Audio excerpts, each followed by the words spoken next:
Mobile ফোনের software unlock বা রিকভারির কাজ করি, এমনও গ্রাহক আমার কাছে আসতে পারে যে প্রকৃত মালিক নয়, হয়তো নিজে চুরি করেছে কিংবা চোরাই মার্কেট থেকে কিনে আনলক করার জন্য আমার কাছে নিয়ে এসেছে। এক্ষেত্রে মোবাইল আনলক বা রিকভারির কাজ করার বিধান আমি জানতে চাই। প্রিয় দর্শক, মৌলিকভাবে মোবাইল আনলক করা কিংবা রিকভারি কাজ করা এটা হালাল, এটা কোনো হারাম বিষয় নয়। আপনার কাছে কোনো কাস্টমার যখন আসে তখন আপনি কাস্টমারকে সন্দেহে বসে জিজ্ঞেস করতে বাধ্য নন যে ভাই এটা কি আপনার নিজের কিনা। তবে যদি কোনো কাস্টমার বারবার আসে এবং সন্দেহ হয় যে লোক চোরাই করা মাল নিয়ে আসে বা চুরি করে মাল নিয়ে আসে, কারণ একই লোক বারবার বিভিন্ন রকমের ফোন নিয়ে আসা এটা নিশ্চয় ভালো আলামত নয়। এরকম কোনো আলামত যদি দেখে আপনার কাছে স্পষ্ট হয় তাহলে সেক্ষেত্রে আপনি সেটা সারবেন না, কারণ সেটা সারলে তখন সেটা চুরির কাজে সহায়তা সামিল হবে। এছাড়া আপনি সাধারণ কাস্টমারদেরকে সন্দেহ করা কিংবা তাদেরকে জিজ্ঞেস করার কোনোটি কিন্তু আপনার জন্য আবশ্যক নয়।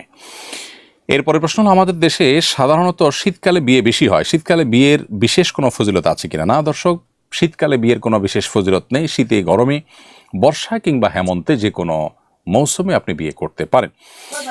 বিয়ের জন্য বিশেষ কোনো মৌসুমের কোনো প্রায়োরিটি কোরআন হাদিসের আলোকে দেওয়া হয়নি। শীতের সময় বিয়ে বেশি হয়, হয়তো বা শীতের সময় আয়োজন করা সহজ হয়, নানা কারণে হয়তো এ সময় বিয়ের আয়োজন করাটা আয়োজকদের জন্য সহজ, সেজন্য তারা করে থাকেন, বা অন্য কোনো কারণ থাকতে পারে। কিন্তু শরিয়া দৃষ্টিকোণ থেকে শীত, গ্রীষ্ম, বর্ষা, হেমন্ত বা বসন্ত কোনো সময়ের মধ্যে আলাদা বিয়ের কোনো ফজিলত উল্লেখ হয়নি। গত কয়দিন ধরে দেশে আগুন আতঙ্ক চলছে, কেউ কেউ আগুনে দগ্ধ হয়ে মারাও গেছেন। আগুন লাগানো লোকগুলো তো মুসলমান, তাহলে তারা কিভাবে এমন নাশকতা করতে পারে? কোটি টাকার প্রশ্ন। গত 50 বছর ধরে আমাদের দেশে রাজনীতির নামে ক্ষমতায় যাওয়ার জন্য কিংবা ক্ষমতা দখল করবার জন্য নানান সময় রাষ্ট্রের সম্পদ, জনগণের সম্পদ লুণ্ঠন এবং বিভিন্ন ক্ষেত্রে সন্ত্রাস এবং এ জাতীয় অরাজকতা, এটি আমাদের দেশে আমরা দেখে আসছি, চলে আসছে বহু কাল থেকে। দুর্ভাগ্যজনক একটি বাস্তবতা এটি যে এই অবস্থা থেকে আমরা কোনোভাবে উত্তরণের কোনো পথ খুঁজে পাচ্ছি না। আমাদের রাজনীতিবিদরা যদি সংকল্প না করেন যে তারা এ সমস্ত অসাধু কর্মকাণ্ড থেকে বেঁচে থাকবেন, বিরত থাকবেন, তাহলে হয়তো আমাদের রক্ষা নেই। যে সমস্ত মানুষ এ সমস্ত কাজে ব্যবহৃত হন, হয়তো সামান্য কিছু টাকার জন্য, পয়সার জন্য কিংবা রাজনৈতিক আনুগত্যের জায়গা থেকে, তারা যদি নিজেদেরকে মুসলমান দাবি করে থাকেন তাহলে তাদের আল্লাহকে ভয় করা উচিত। আল্লাহ রাব্বুল আলামিনের কাছে বান্দার প্রতিটি ছোট বড় অপরাধের বিচার কিন্তু হবে কিয়ামতের দিন। সেখানে মানুষকে, জীবন্ত মানুষকে পেট্রোল বোমা মেরে পুড়িয়ে দেওয়া কিংবা একটি বাস, একটি রাষ্ট্রের সম্পদ কিংবা একজন ব্যক্তির সম্পদ সেটাকে নষ্ট করা, এটা যে কত বড় অপরাধ সেটি বোঝার জন্য ইসলামী দণ্ডবিধির এই সন্ত্রাস এবং ত্রাস সৃষ্টি করার জন্য বা আতঙ্ক সৃষ্টি করার জন্য জনমনে এই সমস্ত কর্মকাণ্ড যারা করে তাদের যে শাস্তি, কঠোর শাস্তি, যেটাকে কোরআনের ভাষায় ফাসাদ ফিল আরদ বলা হয়েছে, এটা শাস্তি যেটা উল্লেখ করা হয়েছে এটা অত্যন্ত নির্মম। ইসলামে বিবাহিত মানুষ জেনায় লিপ্ত হলে সেটি যদি সঠিকভাবে প্রমাণিত হয় তার জন্য যে শাস্তি কথা বলা হয়েছে তারপরেই সবচাইতে নির্মম এবং সবচেয়ে করুণ শাস্তির কথা বলা হয়েছে যারা সমাজে ফাসাদ সৃষ্টি করে এদের। তার মানে তারা আল্লাহ তাআলার কাছে কতটা ঘৃণিত এবং নিকৃষ্ট।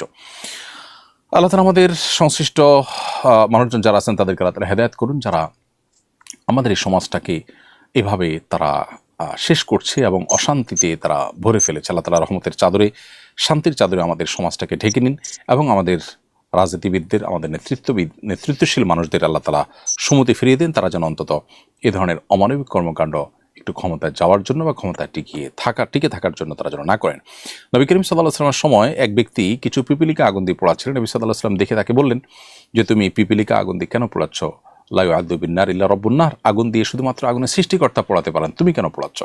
তার মানে নবীজি তাকে বোঝাতে চাইছেন যে তুমি এই পিপিলিকা দ্বারা যদি ডিস্টার্ব ফিল করো তাহলে সেক্ষেত্রে তার উপদ্রব থেকে বাঁচার জন্য তাকে মেরে ফেলতে পারো, পিষে মেরে ফেলো, কোনোভাবে মেরে ফেলো, কিন্তু আগুনে পুড়িয়ে তাকে মারবে, তিলে তিলে শেষ করবে, নির্মমভাবে শেষ করবে, এই অধিকার তোমাকে দেওয়া হয়নি। যে এখানে একটি পিপিলিকাকে আগুনে পুড়ে মারতে নিষেধ করা হয়েছে, সেখানে মানুষকে আগুনে পুড়ে মারা বা এরকম চলন্ত বাসে আপনার পেট্রোল বোমা নিক্ষেপ করা এটা কত বড় অপরাধ হতে পারে সেটা বলার অপেক্ষা রাখেন। এই ধরনের মানুষকে সর্বোচ্চ শাস্তির আওতায় আনা উচিত এবং যদি যারা মুসলিম নিজেদেরকে পরিচয় দিয়ে থাকেন তাহলে কোন মুসলমান এটা করতে পারেন। আল্লাহ তাআলা বলেছেন কোনো ব্যক্তি যদি কোনো মানুষকে অন্যায়ভাবে হত্যা করে ফাকান্নামা কাতালান নাসা জামিআ, তাহলে সে কেমন যেন গোটা বিশ্বের সমস্ত মানুষকে হত্যা করলো, গোটা বিশ্বের মানবতা হত্যার সামিল। বিধায় এ ধরনের কর্মকাণ্ড কোনো মুসলমান করতে পারেন না। যারা করেন তারা জঘন্যতম অপরাধী এবং তাদেরকে সর্বোচ্চ আইনের আওতায় আনা উচিত এবং আমাদের জাতি হিসেবে সবাইকে ঐক্যবদ্ধ হতে হবে যে এই দীর্ঘদিনের যে অপসংস্কৃতি, এটার সাথে যারা জড়িত হবেন তাদেরকে আমাদের বর্জন করতে হবে। যখন যারা এটা করবে, তারা যেই হোক না কেন, যে দলের হোক না কেন, যে পরিচয় হোক না কেন, তাদেরকে ঘৃণা করা এবং তাদেরকে বয়কট করা, বর্জন করা, তাদের বিরুদ্ধে তীব্র প্রতিবাদ জানানো এবং সামাজিক প্রতিরোধ গড়ে তোলা, এটা আমাদের কর্তব্যের অংশ। আল্লাহ তাআলা আমাদের এই সমাজটাকে শান্তির চাদরে ঢেকে নিন এবং সকল অশান্তি থেকে আমাদেরকে আল্লাহ